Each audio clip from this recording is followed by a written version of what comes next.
It was the sharpest reversal of fortunes for YTL Corp and YTL Power International.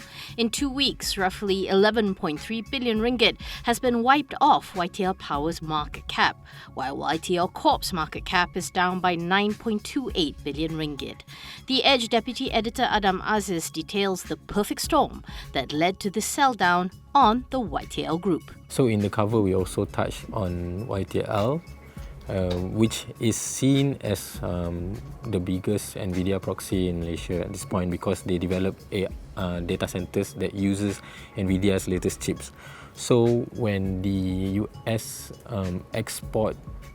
chip export ban came about, the shares were affected because there's a question on whether YTL will be able to get their hands on the chips. Right. So that's the first thing that affected the share price for YTL. The second one is the announcement of free warrants, which are non-tradable, which were not well received by the investors.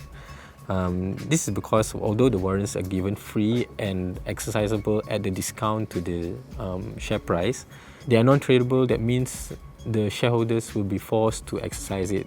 If an investor does not want to invest more funds into YTL, they will be forced to sell the shares, otherwise they will get diluted when the other warrants are converted. Institutional funds are also not able, some of them are not able to hold on to non-tradable securities because there's no price to it. And some are also wondering on the utilization of proceeds from the warrants conversion, since there's a little bit lack of clarity in terms of how the data center developments will proceed.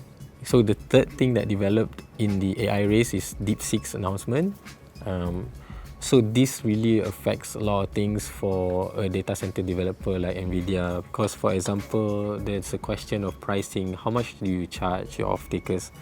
What's the premium that you have against the other players? Because if the DeepSeek story means that you will be able to use less computing power to get the same results. So already people are wondering if the data center project by YTL will proceed smoothly due to the lack of announcements. So now they are concerned whether the demand is actually there and whether the return can be as lucrative as previously expected. And also the question is the rate of growth beyond what is announced by YTL in the data center space.